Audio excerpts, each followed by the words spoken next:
Robert F. Kennedy Jr. Super PAC is planning to sue Meta after their 30-minute documentary on him was temporarily censored by the social media company. The cinematic campaign video titled "Who is Bobby Kennedy? What if he's not so crazy?" was released by American Values 2024. It walks through RFK Jr.'s background and explains why he's running for president. The video also argues that the narrative painted by the media bears little resemblance to the reality of who RFK is as an environmental attorney and corruption fighter.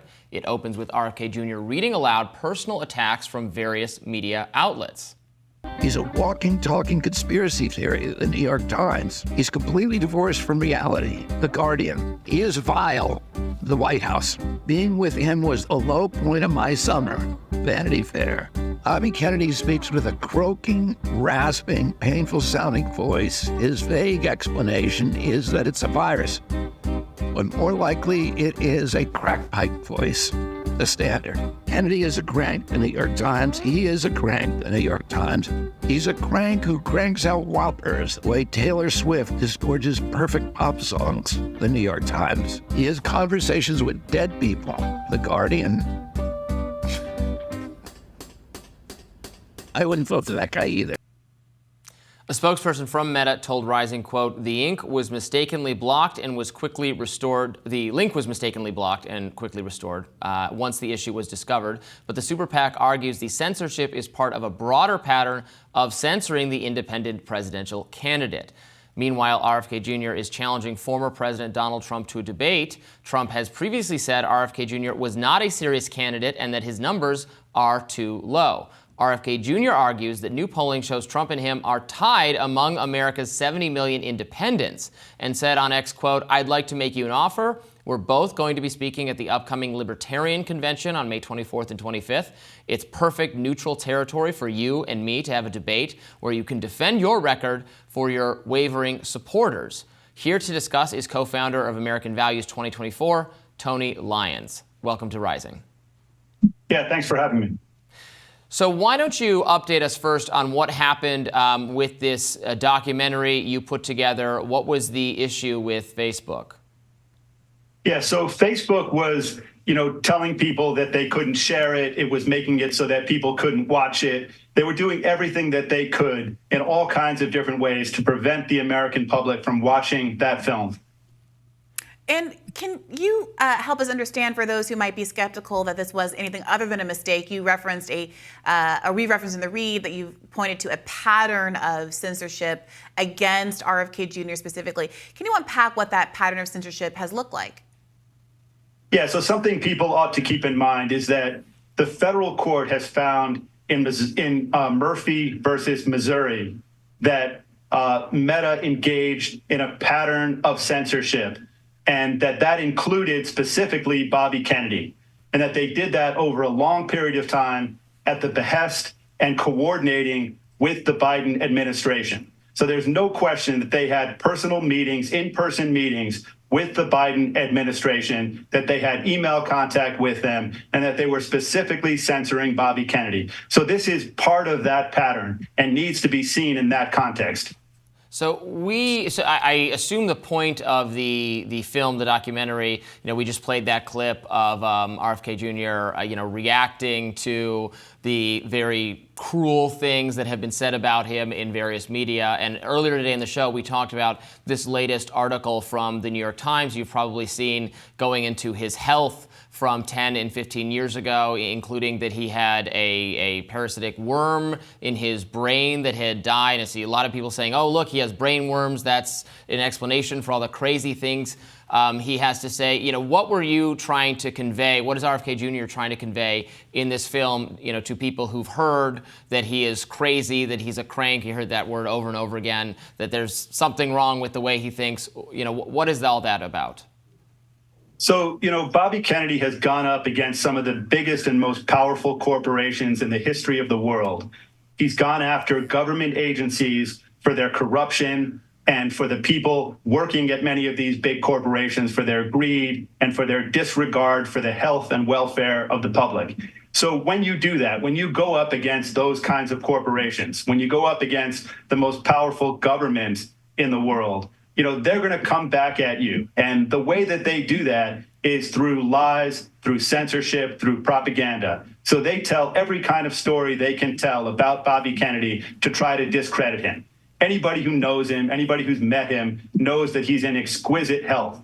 He does 25 pull-ups. He can do push-ups. He's 70 years old. He's the most fit and healthy 70-year-old that I've ever met. And I challenge anybody to find a 70-year-old who's in as good mental and physical condition as he is. So all of these games, these just incredible games, are part of an overall onslaught against democracy and against the voting rights of the people of this country. So, Meta's actions, they violate the First Amendment. They violate civil rights laws, dating back more than 100 years. So, this is something that we need to fight against and that we will fight against in federal court. Meta is brazenly censoring Bobby Kennedy, and they need to stop. What civil rights laws are being violated? That will be in the complaint that will be filed in the next 48 hours. Let me ask you, the New York Times' Daily Show just did an episode on RFK Jr.'s ballot access fight. Where is he on that, and how many states does he currently have ballot access in?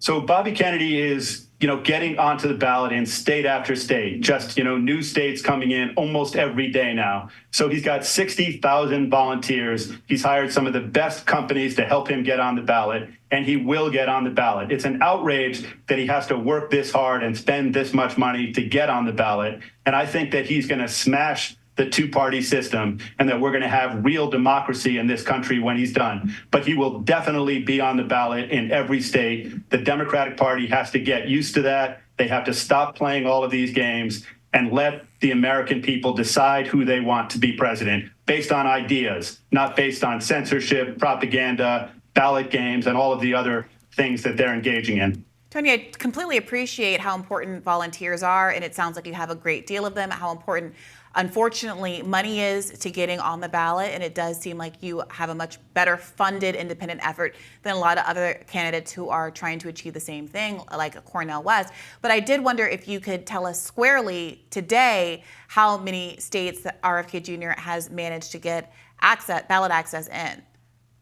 Yeah, so I believe that it's 10 states now, and that in the coming week, I think it's going to be 3 more states. And I would say that in the next month, it's going to be up to over 20. And in the next 2 months, it'll be around 40. So like I said, he's definitely going to get on the ballot in every state and the District of Columbia. No question about that. Yeah, I looked it up. You're correct. It's 10 currently with efforts underway to be on the ballot everywhere else. What do you make of, I think, an increasingly negative tone coming from former President Donald Trump toward RFK Jr. In recent days and weeks? He's called RFK Jr. crazy and irrelevant and things of that nature. Both candidates, as well as Joe Biden, were invited to speak at the Libertarian National Convention, upcoming Libertarian National Convention.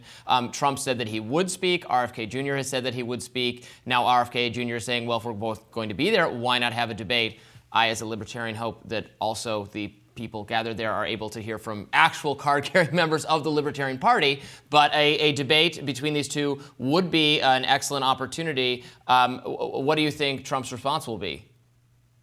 Yeah, so, it's clear that Biden can't debate at this point. He's just not mentally and physically ready for it. And he seems to be, signaling that he's just not going to do it. But Donald Trump has said that he wants debates, said that he wants to debate Biden, that he wants to debate, Bobby. So I think this is a good opportunity for him to live up to that if he believes that his ideas can stand up in the marketplace of ideas, he ought to be willing to debate Bobby Kennedy. And that he has said he's been subjected to many of the same things that Bobby Kennedy has.